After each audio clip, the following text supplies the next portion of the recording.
कुछ भी पहले से तय नहीं होता, मौत भी नहीं। सब कुछ आपका ही रचा हुआ है। हालांकि आप यह सब अचेतन तरीके से करते हैं। नश्वरता व मृत्यु नश्वरता व मृत्यु को अनदेखा करना सबसे बड़ी अज्ञानता है मित्रों।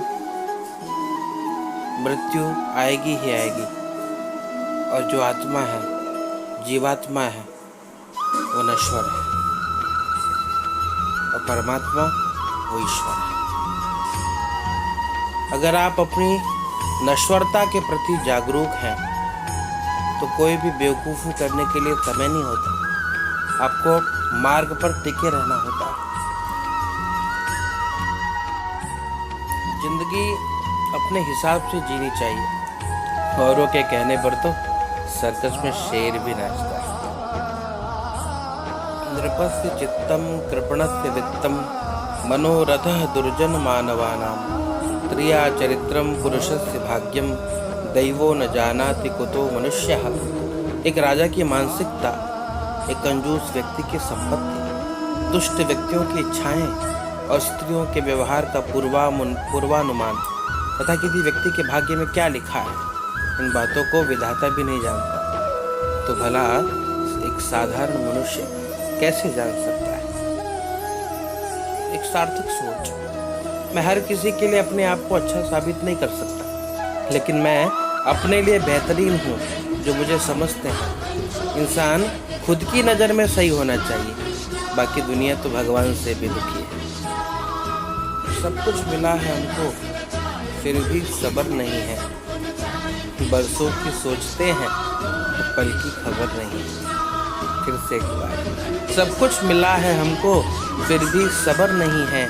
बरसों की सोचते हैं, पल की खबर नहीं। जिंदगी में अगर खुश रहना है तो दूसरों की बकवास को इग्नोर करना सीखें। कौड़ियों में बिकने लगी है अब तो इज्जत जनाब। एक कौड़ी भी गई तो समझो इज्जत उतर गई। सुनते हैं कि तुम्हारी दी हुई मोहब्बत का कर्ज है हम पे। आओ अभी तुम्हारे दिए इश्क का हिसाब लगा देते हैं। अरे कुल मिला के ये तो बस 2 कौड़ी की ही बात है। लो अभी सारा कर्ज चुका देते हैं। आज का विचार। अक्सर जिंदगी में 2 कौड़ी के लोग ही आकर 10 करोड़ी अनुभव दे जाते हैं। सौदा महंगा नहीं। मेरा मकान कच्चा ही सही लेकिन पनाह देता है। मेरा मकान सच्चा ही सही लेकिन पनाह देता है। मेरी कौड़ी भर औकात को जीने की वजह देता है। इसीलिए आप कितने भी बार ईमानदार और सही क्यों ना हो, लेकिन दुनिया आपकी एक गलती का इंतज़ार करती है। आप कितने भी बार ईमानदार और सही क्यों ना हो, लेकिन दुनिया आपकी एक गलती का इंतज़ार करती है। किसी की बुराई तलाश करने वाले इंसान की मिसाल उस मक्खी की तरह है जो सारे खूबसूरत जिस्म को छोड़कर केवल जख्मों पर ही बैठती है।